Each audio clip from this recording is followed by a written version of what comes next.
Hola amigues, mi nombre es Andrés Pez y les doy la bienvenida a este nuevo programa de Somos Nosotres, programa de radio de la EFAC, el Encuentro para la Fraternidad Argentino-Cubano por la Unidad de Nuestra América. En el programa de hoy, en el primer bloque, escucharemos una entrevista que realizó Paola Gallo a 3 compañeros mexicanos del MONPADE, Movimiento Mexicano por la Paz y el Desarrollo. Ellos son Carlos Razo Horta, Juan Andrés Pérez y Rolando Brito Rodríguez. En el segundo bloque escucharemos la columna de Fake News de Belén Zafalón Córdoba, la columna descarada del Movimiento Musical de Avellaneda y Zona Sur por Sebastián Traverso, al poeta, escritor y fotógrafo Fernando Aita, que nos va a leer 2 poemas de su libro Épica Chusma, y la columna de música afrocubana por Martín Poca de la Ronda, del Centro Cultural de Caballito. Espero que les guste, los dejo con el programa.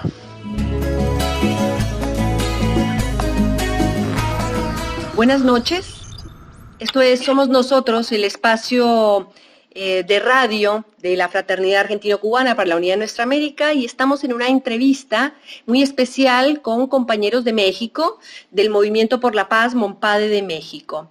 Ellos son Carlos Razo Horta, él es ingeniero en comunicaciones y electrónica del Instituto Politécnico Nacional de México, tiene estudios de posgrado de física, filosofía y educación, fue dirigente estudiantil y sindical, y es miembro del secretariado del MONPADE. Actualmente es rector de la Universidad Tierra Fértil para el Buen Vivir.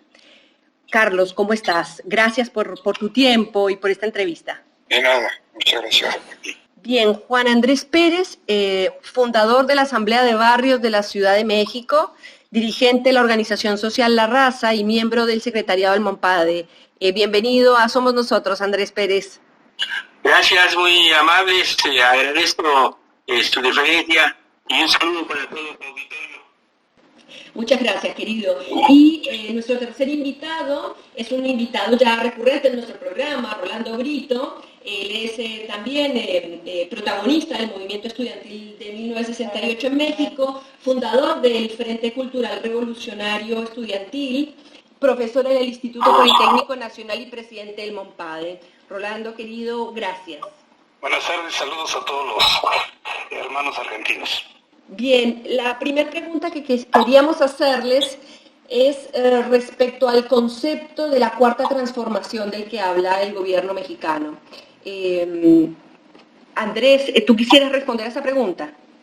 La cuarta transformación en México es el proceso que se desarrolla actualmente en nuestro país, liderado por Andrés Manuel López Obrador, luego de 80 años de dominación priista y 36 años de gobiernos neoliberales que permitieron el saqueo inmisericordia de las riquezas naturales y entregaron enormes concesiones a empresas extranjeras para saquear nuestra minería, todos nuestros recursos minerales, y entregaron nuestras reservas energéticas sin medida al comercio internacional para las grandes empresas que se han beneficiado a costa de la pobreza del país. La cuarta transformación es la propuesta de Andrés Manuel López Obrador para cambiar estas condiciones de vida en el país y rescatarlo, eliminando la burocracia, la corrupción y el dominio permanente que ha tenido una cierta casta sobre el resto de la sociedad. Hay que conquistarla y ganar e imponer justicia social para los sectores económicos más abandonados en nuestro país.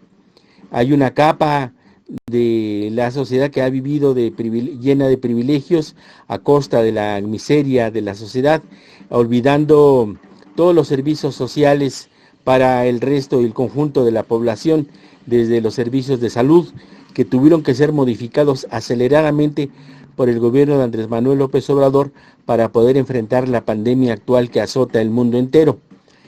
Andrés Manuel ha estado proponiendo la reorientación de la economía nacional, la reorientación del gasto, y ha estado impulsando programas de apoyo social para todos los sectores desprotegidos. Hoy grandes masas de nuestra sociedad se están beneficiando con estos recursos.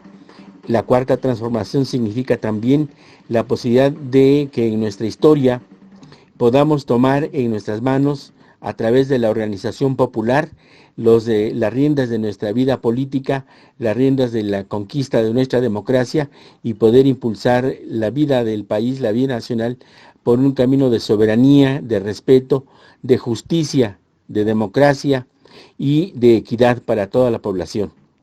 Andrés Pérez, muchas gracias por tu respuesta. Le cuento a la audiencia que recién nos está sintonizando que hablaba Andrés Pérez. Él es miembro del secretariado del Movimiento por la Paz de México, MONPADE. La segunda pregunta quiero hacérsela a Carlos Razo, y es respecto a qué cambió en el Tratado de Libre Comercio con Canadá y Estados Unidos con la llegada de López Obrador. Bueno, yo creo que uno de los problemas más importantes que hay en el planeta es los problemas relacionados con la convivencia humana. Un gran sendero, un gran camino de la convivencia humana es el comercio. El comercio fue un gran impulsor de culturas en el mar Mediterráneo. La cultura griega, los egipcios, todo el Medio Oriente, tuvieron que ver con el comercio. Pero también junto con el comercio nunca desaparecieron las ansias de dominar y de conquistar, de someter, de robar y de saquear. Las grandes naciones que fincaron su progreso en el comercio, en algún momento cayeron en los campos, en los territorios de la violencia, de la piratería, si hablamos de Inglaterra y también de España. El comercio se ha ido constituyendo poco a poco en un instrumento de la opresión internacional, del saqueo de los recursos naturales de los pueblos y la explotación de la mano de obra de la población nativa de esos lugares. El comercio ha sido pues un camino importante para ellos. En los tiempos de la revolución industrial, que nos ha tocado vivir y después de la revolución industrial, las características de la producción de bienes y servicios han crecido de gran manera, sobre todo debido a la tecnología. Las máquinas enormes que podían sacar bocados de la tierra de una montaña, en unas horas hacían el trabajo que a muchos obreros les llevaba hasta semanas. Entonces, la explotación del trabajo tuvo otra faceta, otra cara. Y llegamos a este tiempo donde ha sido necesario regular el comercio internacional. A mí me parece que el aspecto positivo de estos tratados es que con todos los defectos que tienen, sientan las bases de definir, diseñar y construir un sistema de la convivencia humana internacional basada en la cooperación, en el respeto a la dignidad de los pueblos y en el amor a la humanidad, y alejado mucho del espíritu saqueador, de la codicia, del espíritu imperial de todas estas naciones. El comercio será una parte importante para esos tiempos. Ahora nosotros no estamos en condiciones de imponer condiciones al comercio internacional, sobre todo si partimos del hecho de que, nos guste o no, la mayor potencia industrial del mundo es Estados Unidos todavía. Claro que está en vísperas de que eso no ocurra, pero por ahora ellos no solamente producen la mayoría de bienes y servicios, sino le imponen precios, aranceles, y se hacen ricos con el comercio que hay entre Argentina y Sudáfrica. Nada tiene que ver, pero sí, la Bolsa de Valores de Nueva York pone precios a las mercancías de los países sometidos. Y por otro lado, con relación a México, la situación es muy clara, muy específica. Nosotros en México vivimos pared con los gringos. Así que nos gusta o no nos gusta, de repente tiran la basura para acá, y de repente no falta un mexicano imprudente que avienta otra pasta para allá, y se convirtió en un problema internacional. Todavía el problema de límites y agua no está resuelto. El río Colorado y el río Bravo son materia de conflicto. Hay un tratado de límites y aguas que define y determina la calidad y la cantidad de agua del río Colorado. El río Colorado, para los que nos escuchan, es un río de casi 3.000 kilómetros, donde 2.800 kilómetros están en Estados Unidos. Nosotros tenemos como 100, una cantidad breve. Pero desde el punto de vista de la ecología, el río pertenece a todos, no pertenece a una nación en particular. Sin embargo, ellos se apropian del agua y deciden cuánta agua nos llega a nosotros. Ellos tienen las llaves y las cierran y la abren a como dé lugar. Solo revisa sus intereses. En 1960, hace 40, 60 años, los campesinos del estado fronterizo de Arizona con México comenzaron a lavar sus tierras que estaban ensalitradas, y esa agua llena de salitre la vertieron al río Colorado, y entonces los agricultores del estado de Baja California en México y de Sonora acá en México también comenzaron a ver que sus tierras se ensalitraban porque el agua que dejaba pasar a los Estados Unidos era agua ya con salitre, con mucha sal. En fin, hay una historia larga de jaloneos y problemas entre Estados Unidos y México. Eso es uno de tantos. Pero la convivencia en una población fronteriza de ambos lados de la frontera, donde cotidianamente, día con día, hay mucha gente que cruza para México y mucha gente de México que cruza para Estados Unidos. Es como en alguna de nuestras ciudades ir a alguno de los centros comerciales. En las ciudades fronterizas moverse hacia el otro lado de la frontera es sumamente fácil, pero de ahí vienen muchos problemas que resolver, que en la vida cotidiana se convierten en graves problemas. Y si a eso agregamos la actitud imperialista de los Estados Unidos, que ante cualquier negociación internacional ellos imponen su ley, entonces ir a negociaciones con ellos es muy difícil. Pero yo digo indispensable, no nos queda de otra. Y lo que podemos hacer es procurar defender la soberanía nacional lo más que se pueda, como yo creo que lo hizo Andrés Manuel en esta ocasión. Fue una presencia maestra de Andrés Manuel, donde hace que el propio presidente Trump reconozca y rechaza algunas de las actitudes con las que venía gobernando a su país. Ya cuando discutimos con algunas personas el tema, me dicen, ¿y tú crees que con eso los Estados Unidos ya quedaron dispuestos a respetarnos? No, yo creo que por este día y mañana dijo que sí, pero en ese momento no sabemos. Lo mejor es preparar, educar a la gente, a los mexicanos, y también de que podamos educar a muchos de los ciudadanos en Estados Unidos, en lo que es esa cultura de la paz. Esa cultura de la paz que en el Montade estamos en la posición correcta. Los ideales, las utopías que nosotros debemos ir construyendo es una humanidad sin ejércitos, una humanidad que no tenga arsenales atómicos, nucleares, de lo que quieran, una humanidad sin ejércitos, sin violencia. El ejército es una violencia institucionalizada, no necesitamos ejércitos para entenderlo, necesitamos argumentos.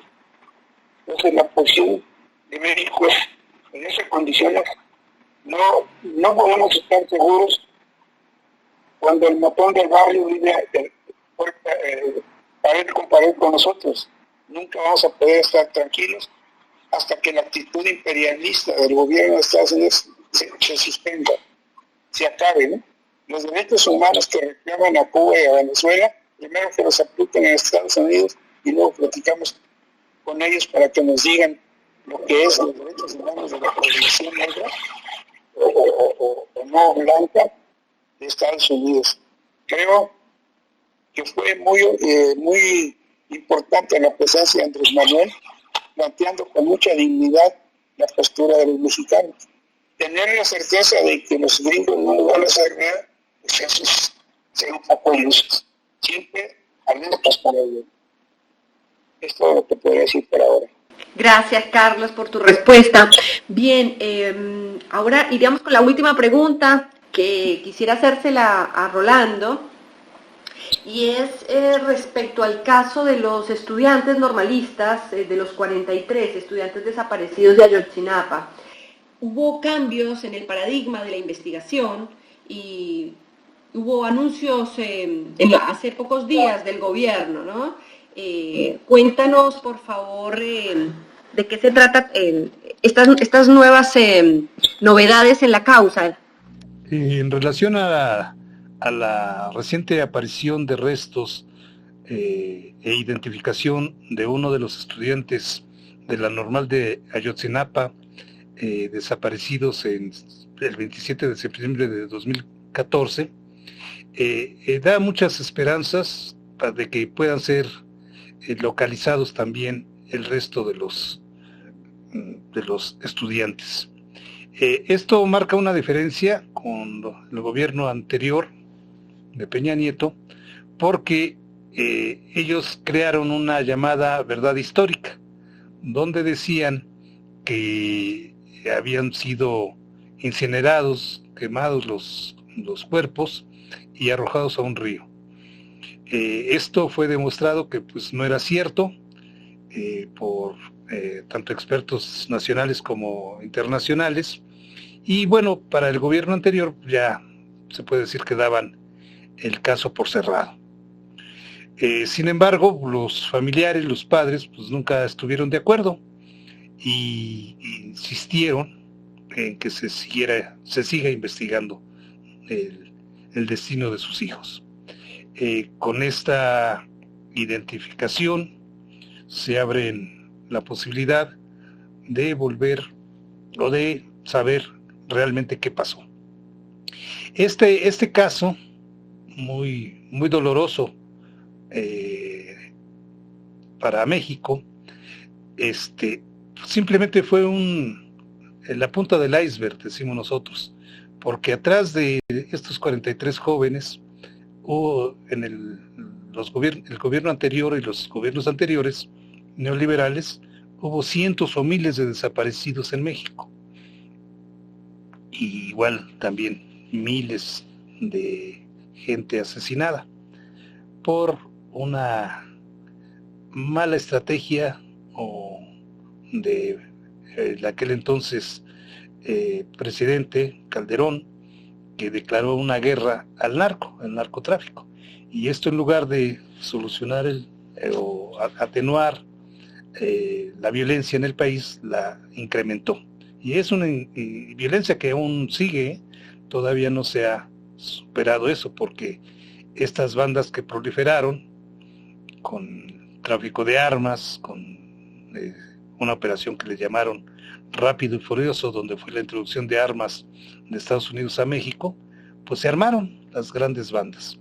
Y en el caso de los jóvenes, pues hay alguna hipótesis que fueron precisamente algunas de estas bandas los que desaparecieron a los jóvenes, pero en complicidad o probablemente también con la participación de elementos de la policía y del ejército, tanto a nivel estatal como a nivel federal.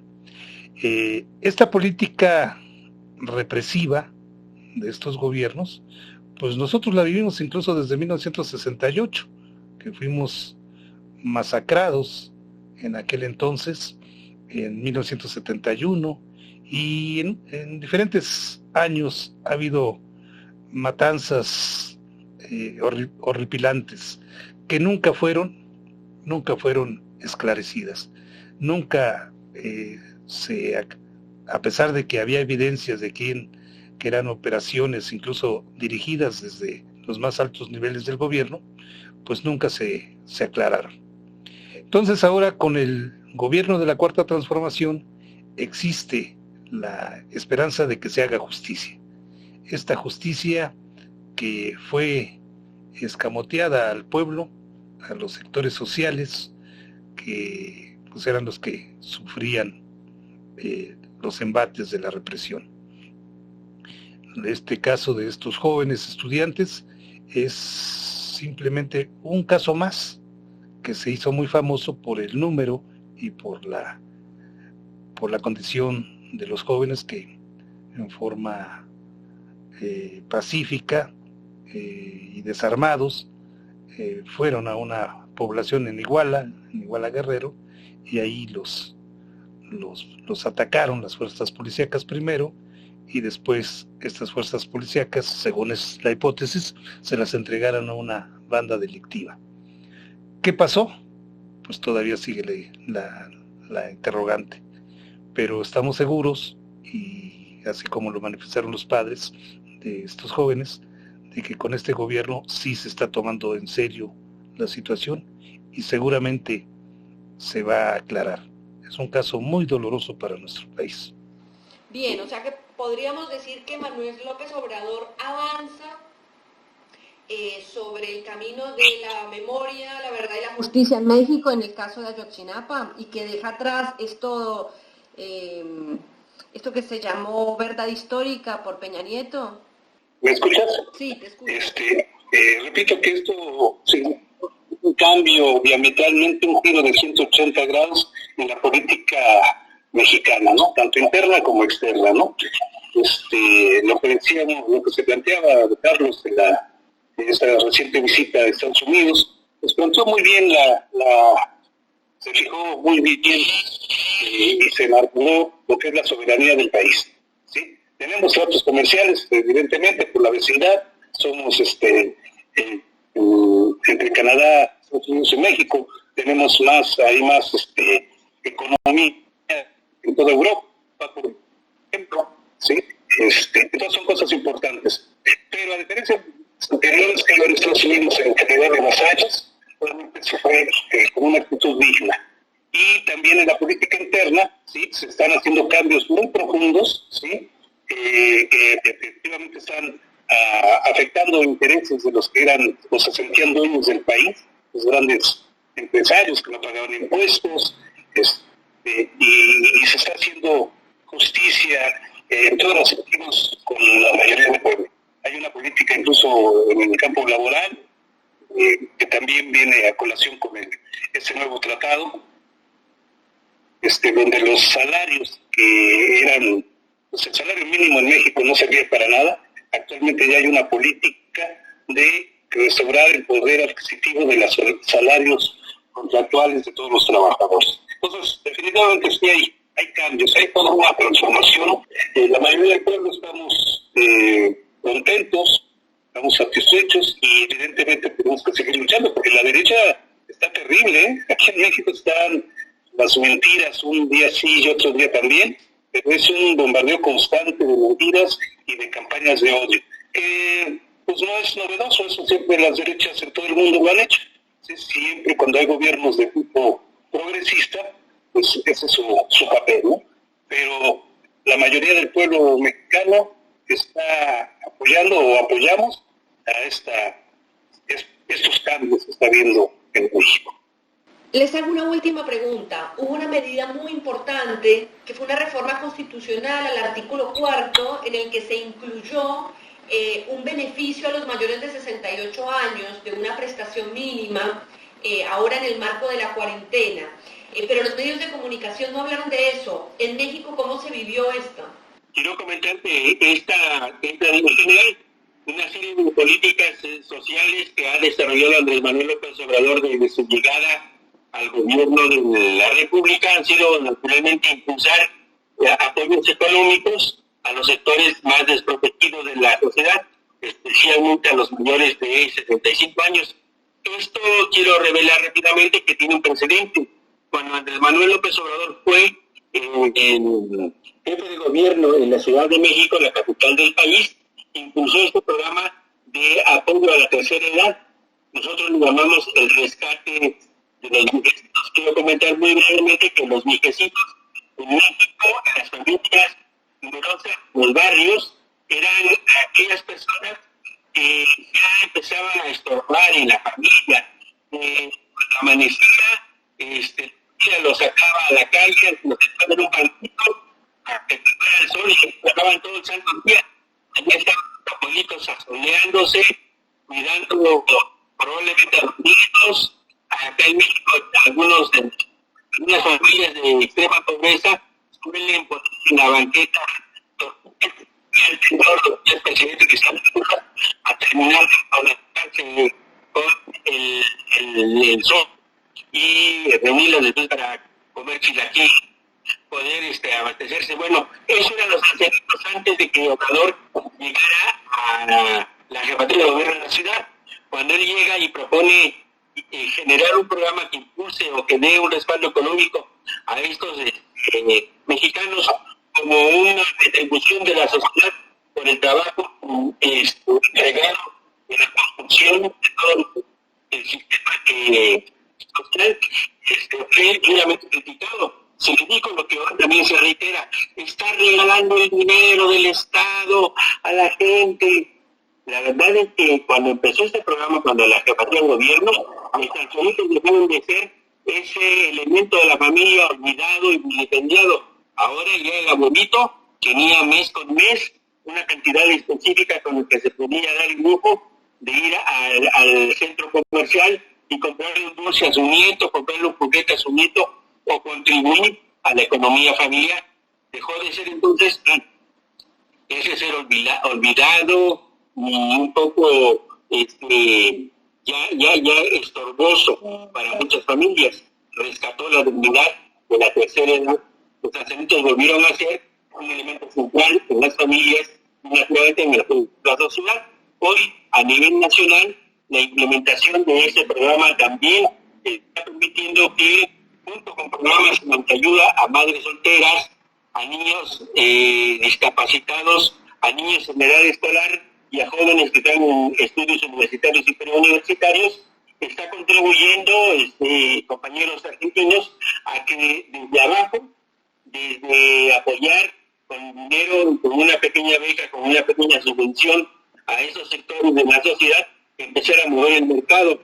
Hoy las amas de casa o los viejecitos tienen la posibilidad de ir al centro comercial y tomar un crédito para comprarse una plancha, un refrigerador, una licuadora, porque sienten que mensualmente van a tener con qué poder respaldar ese compromiso. Y entonces, desde abajo, Obrador está empezando a mover el mercado. Uno de los sectores que menos ha presentado quejas frente a las políticas de Obrador es precisamente de las tiendas departamentales.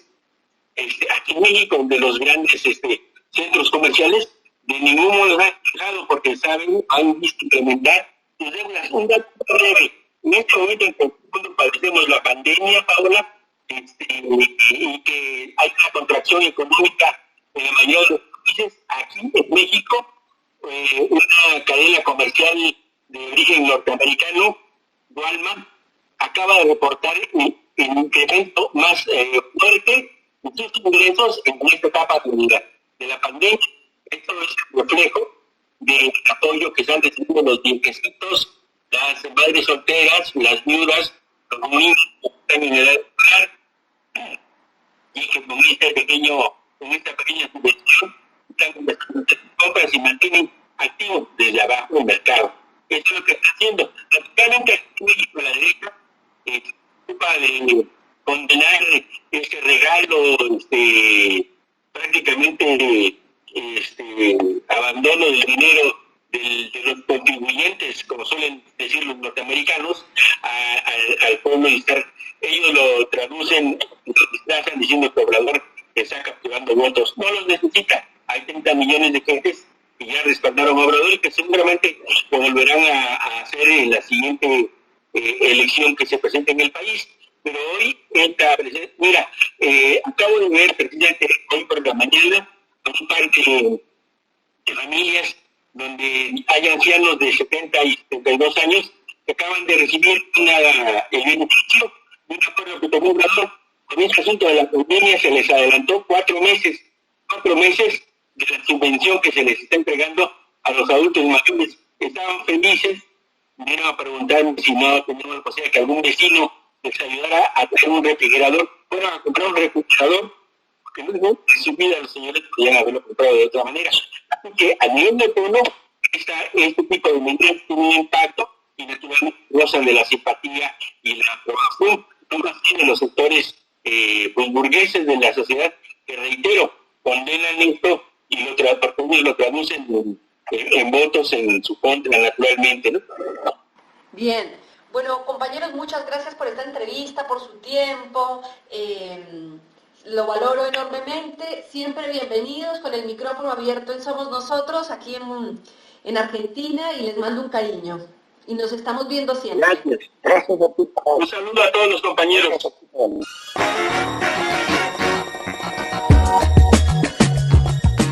Para la columna de hoy estuvimos hablando con el licenciado en Comunicación Social de la UBA, Gastón Garriga, quien además tiene un máster en Dirección de Comunicación, posgrados en Comunicación Política también. Es autor de Campañas Moleculares junto al grupo No Me Olvides y tiene un seminario en la Universidad Nacional de Avellaneda acerca de la posverdad, esto que venimos hablando en nuestra columna de Fake News, de este momento coyuntural en el que estamos viviendo, de esta nueva normalidad que se está empezando a nombrar en la vida cotidiana, esto de cómo será cuando volvamos, de cómo vamos a construir en este sentido. Y también estuvimos hablando sobre la utilización mediática y política del reciente caso del crimen de Fabián Gutiérrez, que es de público conocimiento y que la oposición utilizó, además de los medios de comunicación, relacionándolo directamente con nuestra vicepresidenta Cristina Fernández de Kirchner. Si les parece, escuchamos la entrevista y las palabras de Gastón Garriga. Antes que nada, gracias Gastón por acceder a la entrevista. Nosotros, venimos realizando nuestras columnas acerca de la fake news, la posverdad y la utilización mediática de algunas noticias. Y en este sentido queríamos consultarte acerca de la posverdad, ¿no? Si esto es un poco una lucha por el sentido, ¿cómo crees vos que se entrama o cómo definirías vos la posverdad? Yo creo que la lucha por el sentido existe desde siempre, por lo menos desde que hay sociedad de masas y medios de comunicación hace más de un siglo. Yo creo que la novedad que trae la posverdad es que hay más discursos de los que podemos consumir. Entonces nadie puede enterarse de todo y nadie puede informarse plenamente. Entonces estamos, a diferencia de antes, donde la información era finita y el tiempo sobraba, hoy el tiempo es el bien escaso y valioso y discursos sobran. En esos discursos es muy difícil distinguir lo que es información de lo que es verso, de lo que es manipulación, opereta, fake news. Entonces cada uno de nosotros, por lo general de manera no consciente, selecciona y discrimina de acuerdo a criterios que son básicamente ideológicos. Y esto nos ubica en una u otra de las miles comunidades de sentido que existen. ¿Qué son las comunidades de sentido? Son grupos que adhieren a ciertas creencias y consumen determinados discursos y determinadas informaciones, dentro de los cuales hay determinados verosímiles, ¿sí?, con prescindencia de los hechos, ¿no? Hay grupos, digamos, esto es la posverdad, que hay como distintas, entre comillas, verdades, digamos, cosas que son verosímiles para determinados grupos y no para otros, y viceversa. Por eso, y insisto en esto de que es con prescindencia de los hechos, porque tiene que ver con la intoxicación de discursos mediáticos, posteos en redes, el empacho de información que tiene cada uno de nosotros cada día. Y esto es lo que permite que haya gente que, sin llegar nunca a los hechos, esté convencida de que a Nisman lo mataron y que, por ejemplo, Fabián Gutiérrez lo mandó a matar a Cristina. Y en este sentido del que venimos hablando y del que venís comentando, ¿qué hay de todo esto en el concepto de nueva normalidad? Acerca de esto que hace poco se viene instalando sobre cómo será del después, o cómo se está dando después de la pandemia esta normalidad entre comillas. A ver, yo escucho hablar mucho de la nueva normalidad. La verdad es que nadie sabe cómo va a ser la nueva normalidad. Claramente, cuando termine la pandemia, que no sabemos cuándo es, cuándo va a ser, no sabemos cuánto falta, el mundo va a ser otro. El mundo ya empezó a ser otro en muchos sentidos. Yo lo que sí creo es que la pandemia del coronavirus y la crisis económica más grande, más de un siglo, que genera el coronavirus, lo que hace es agudizar y exponer tensiones que estaban más o menos amortiguadas o más o menos solapadas. Nosotros vivimos en un sistema neoliberal que empezó a consolidarse hace 4 décadas y se hizo global hace más o menos 3 décadas y no funciona hace mucho. No funciona porque el mecanismo de redistribución de la riqueza para que la sociedad sea justa es el trabajo y el salario, y el neoliberalismo, en vez de crear trabajo, lo destruye, y en vez de distribuir la riqueza la concentra. Hace años que viene haciendo esto y lo viene llevando a niveles casi insostenibles, pero venía más o menos preservado por la complicidad de los medios de comunicación. Hablo a nivel global, no solo de Argentina.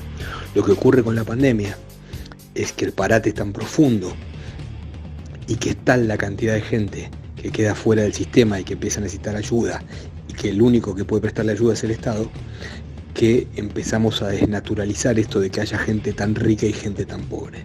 Entonces, mucha más gente de la que necesitaba ayuda antes necesita ayuda hoy, inclusive gente que estaba en contra del Estado empieza a replantearse sus posiciones, y el Estado es una frazada corta. El Estado no tiene los recursos, el Estado tal como está en ningún país del mundo, y menos en la Argentina post-macrista, tiene los recursos para asistir a todos los que lo necesitan. Entonces, es como un efecto dominó. Todos miramos al Estado, y el Estado, ¿a quién mira?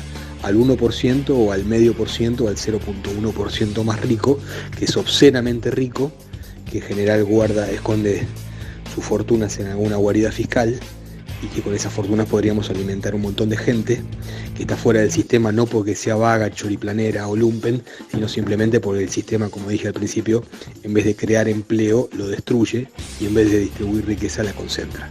Gastón, hace poco hiciste una publicación en tu web acerca del crimen de Fabián Gutiérrez y cómo esto fue utilizado por actores de la comunicación y de la política.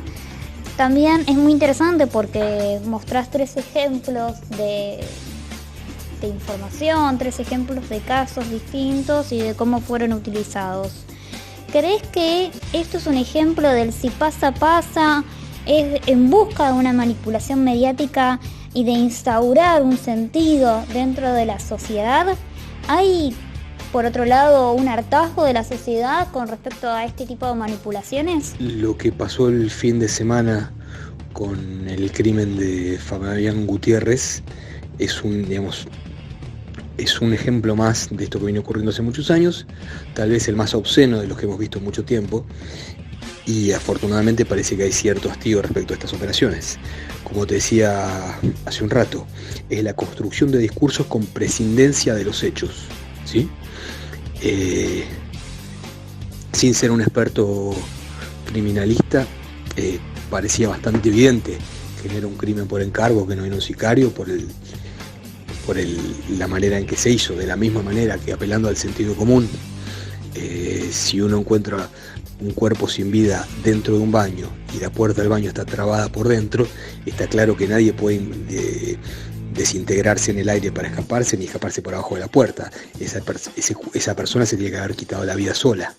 Pero bueno, la posverdad es esto, es la prescindencia de los hechos, es forzar los hechos para llevarlos a una conclusión que coincide con la mirada ideológica de alguna comunidad de sentido.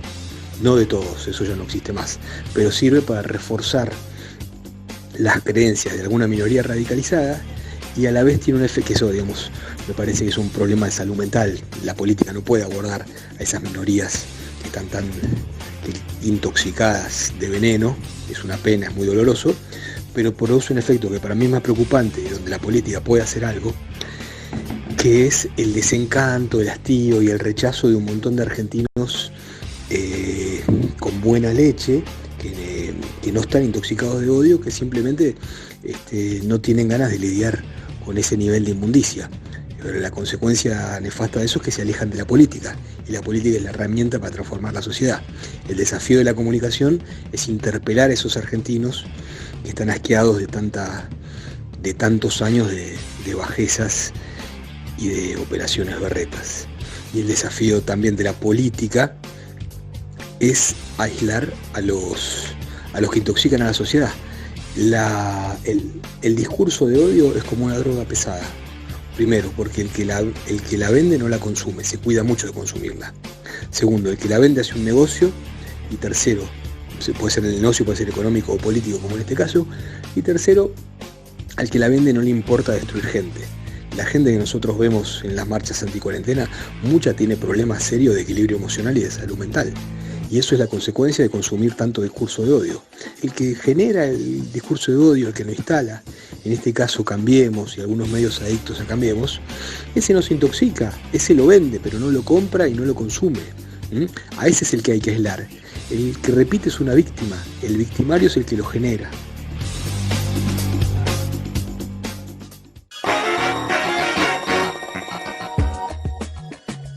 Ahí pasaban las palabras del licenciado Gastón Garriga, a quien le agradecemos que haya accedido a la entrevista y por su análisis acerca de posverdad, la nueva normalidad y el crimen de Fabián Gutiérrez y el tratamiento mediático que tuvo. Nos encontramos en una nueva columna el próximo lunes. Seguimos con más Somos Nosotros, el programa de la Fraternidad Argentino-Cubana. Hola amigues, espero que anden bien. Yo soy Martín de la Ronda y quería contarles algunas cosas que tienen que ver con la rumba cubana como género, como para poder empezar a escucharla y reconocerla.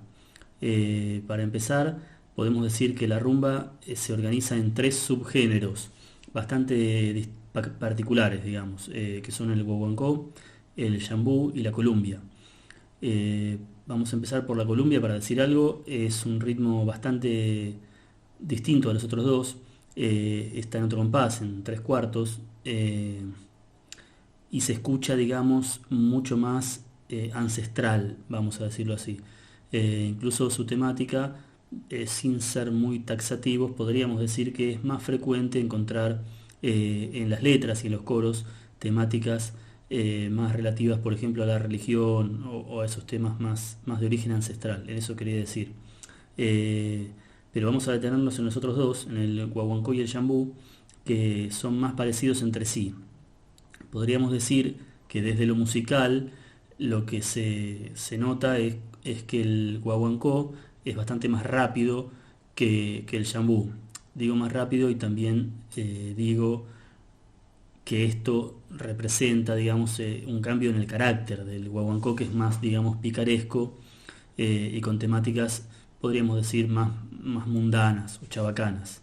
Mismo la danza es una danza, la del guaguancó, más provocativa y más de conquista bastante explícita. Apelan a un juego, digamos, de conquista, que es el que llaman vacunao, que bueno, se imaginarán que en él el hombre tiene que vacunar a su pareja, que trata de cuidarse de que no la vacunen. Son todos ritmos callejeros, así que esto, bueno, se circula, digamos, estas cuestiones. Más allá de eso, desde lo musical, son ritmos que se originan, se organizan, digamos, alrededor de una clave que es muy parecida a la más difundida, que es la de candombe, que también se usa para el son. Acá, digamos, la conocemos a partir del candombe.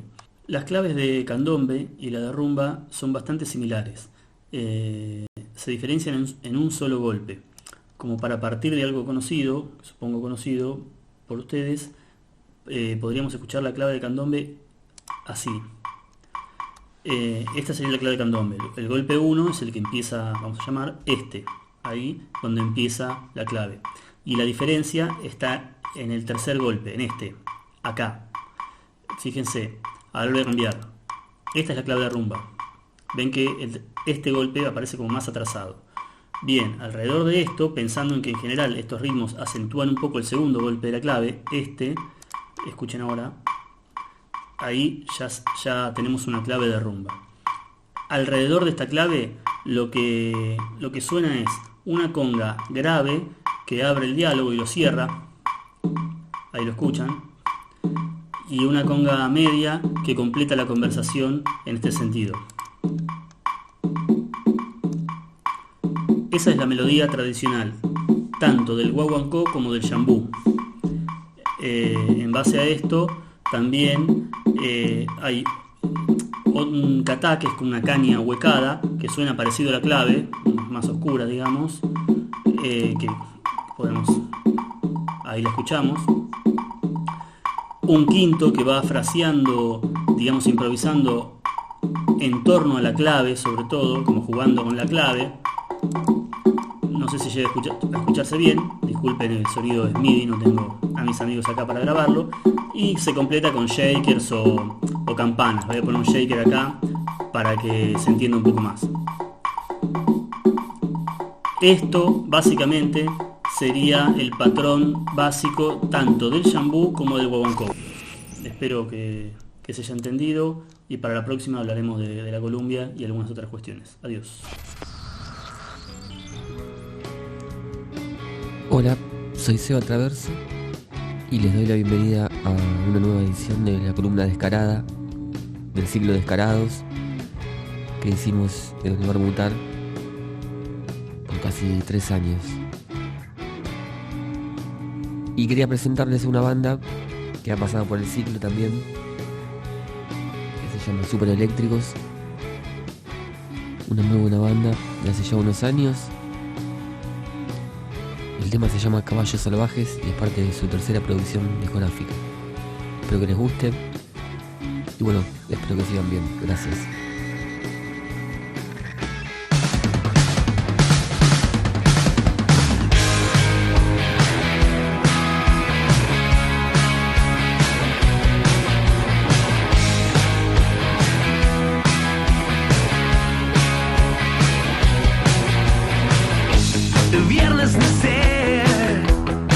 En silencio salgo otra vez, son 11:10, voy subiendo pero al revés y no encuentro nada que me haga sentir como vos. Igual sabes, no me canso nunca de esperarte.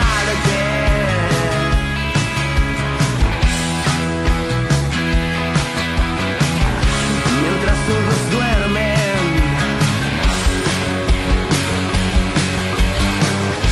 caballos salvajes que me miran desde el balcón, caballos salvajes que me hacen perder el control. Sentilos vos, sentilos hoy.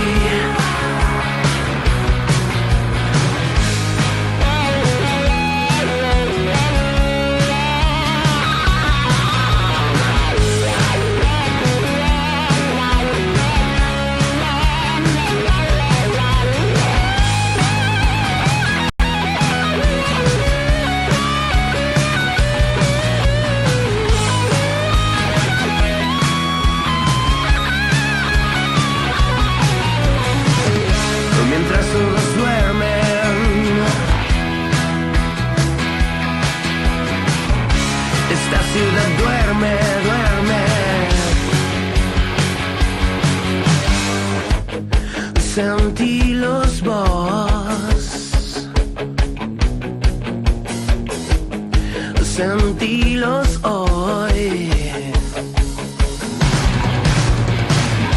Caballos salvajes que me miran desde el balcón, caballos salvajes que me hacen perder el control.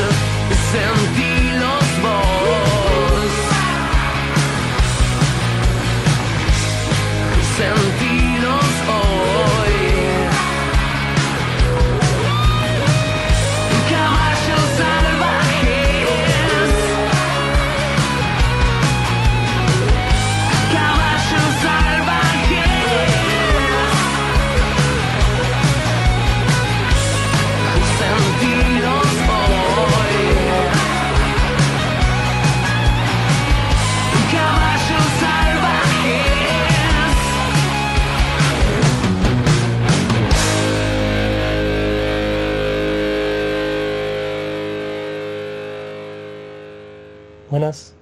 Mi nombre es Fernando Aita y les voy a leer un poema de mi primer libro, que se llama Épica Chusma. Este es Doc Sud. El río parece un zanjón, un obstáculo que saltan los puentes. No tiene nombre, casi no corre, pero hay días que se desborda, cubre las calles y hace naufragar los muebles de las casas bajas. En las orillas crecen plantas negras, grises, plateadas, flores de humo, que destilan un perfume de azufre y se tragan el aire de las noches. Al norte del sur hay un límite, un borde, Doc Sud, embebido de combustible, de sustancias misteriosas, clandestinas. Abundan sirenas, alambrados, candados, carteles. Precaución, peligro, tan inflamable que en cualquier momento explota. ¿Ves ese señor canoso, de camisa marrón, que silba como un tiroteo y lleva esa caja pesada hasta la camioneta? Tiene los ojos grandes, como un dibujito, se esfuerza en mirar a través de esta oscuridad. Es un mutante. Está lleno. Mira cómo se ríe lisérgico, cómo se divierten con la mujer de la parrilla.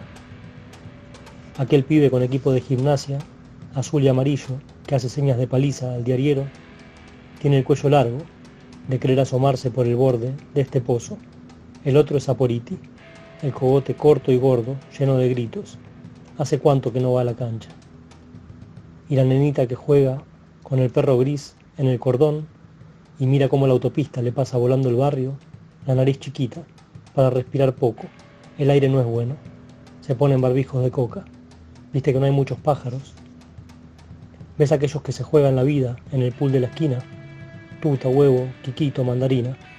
No paran de jugar al truco de las 1000 señas. Si te ven caminar, ya saben a dónde vas y a qué. Hay que estar en todas, siempre despierto, para que no te madruguen. Y ojo, cuando miras a la gente a los ojos. Tenés que ser auténtico. Acá se le cae la careta al mundo. ¿Todo bien, gente? Por ahora. Se vive en presente, se sabe que el pasado es la otra vuelta. La noche hace obvio todo, lo que el día pretende esconder. Cuando sale el sol duele, felizmente. Un día más es otro día y muy poco cambia todo. Pablo de Plátanos y la formación de palabras.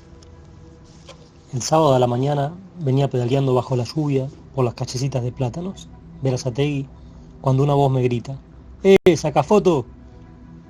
No reconocía la figura que se acercaba bajo el paraguas, con algo en brazos, pero frené. Seguro lo conocía del furgón. Hizo seña de ir bajo el techo de una parada. Era solo para saludarme, para saber si seguía con la camarita. La tenía encima, así que sacamos una foto, bajo la llovizna sin paraguas, con la cachorrita que el flaco llevaba dentro de un bolso a lo de un pariente vecino. ¿Y cómo hacemos si sale?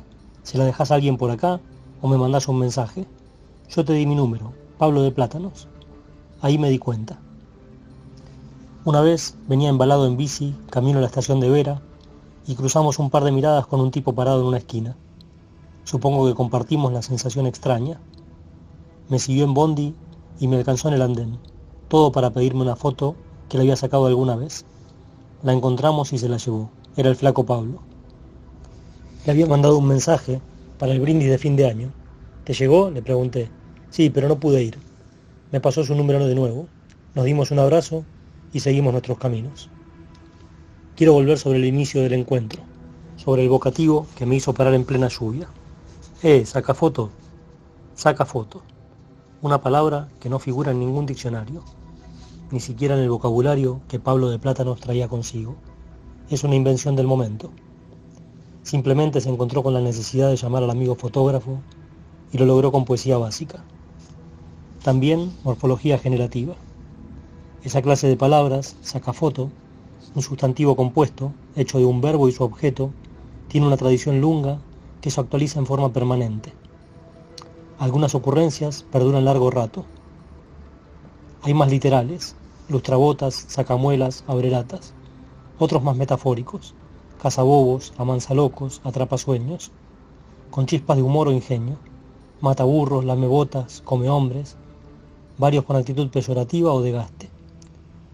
Muchos refieren a cuestiones sexuales, como tragaleche, fichabulto, cometrabas, o asuntos donde hay que disimular, como la falopa, arruinaguacho, cortadedo. y varios provienen de la jerga tumbera, una gran usina de la lengua. Por citar, lavatáper, come huevo, roba vieja, sopla bolsa, y ahora mismo siguen surgiendo. Todos tenemos en mente numerosos ejemplos, y sobre todo, felizmente, la capacidad de seguir creando nuevas ocurrencias, sea para renombrar lo que reconocemos, para llamar a lo que antes no había o lo que todavía no hay. Muchas gracias. Saludos a las amigas de EFAC.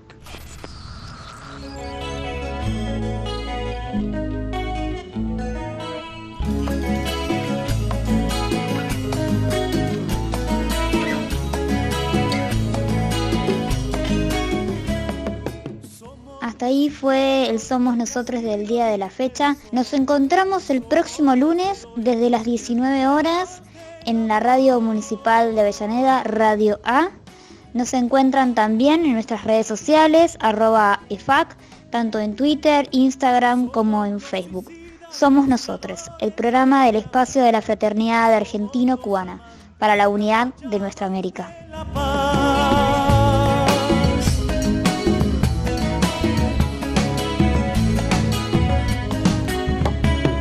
Somos herederos de la duda y el temor. Somos alquimistas de la gran revolución. Somos mensajeros de la lucha y la verdad. Somos peregrinos de la amada libertad.